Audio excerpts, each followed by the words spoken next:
deeper analysis from your perspective. But allow me to hear from Dr. Matuga.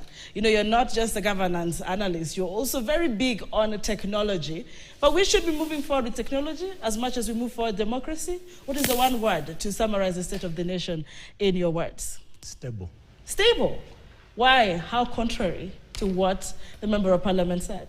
Ankidori, you have to actually look at the broader aspect of what I mean by stable. Mm-hmm.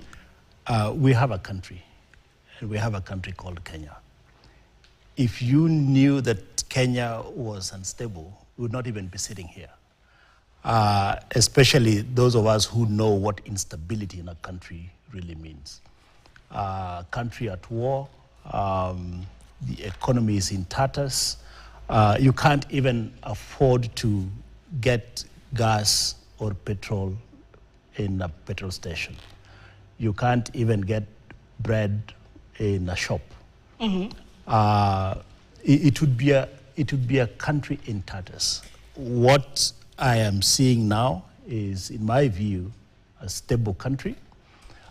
We are having a very vibrant conversation.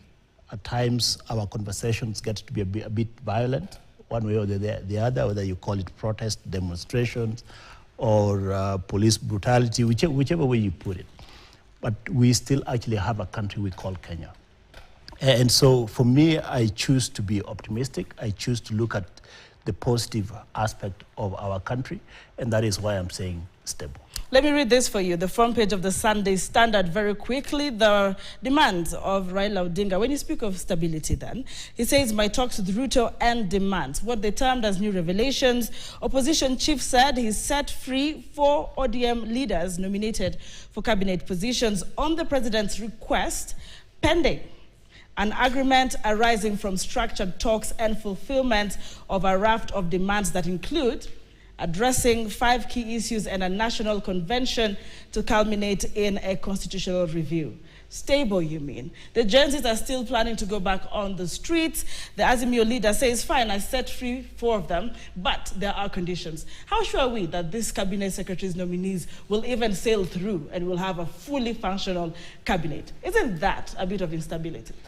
No, it's not. And, okay. and I take an issue with how we view what we call dialogue or conversations.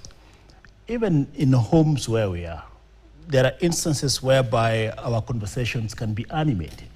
That doesn't mean that that family has fallen apart, that it doesn't exist anymore. Mm-hmm. Even the demands that we're putting, I mean, I see the positive element in all of that. I mean, just take an example of a country like Somalia. All right. Would we be saying the same thing about Somalia?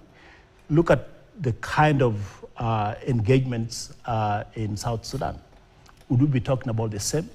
Look at a host of other countries. Even for example, look at what's happening in Ukraine right now. So, in my view, today, Mheshimiwa and I were able to actually drive here peacefully and get here.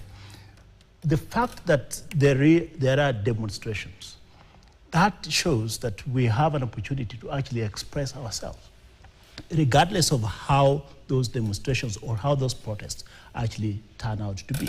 The very fact that, and you have indicated there, that Raila, the leader of ODM, and the leader of the Azimio coalition, has a conversation or had a conversation with the president and released some of his members of parliament.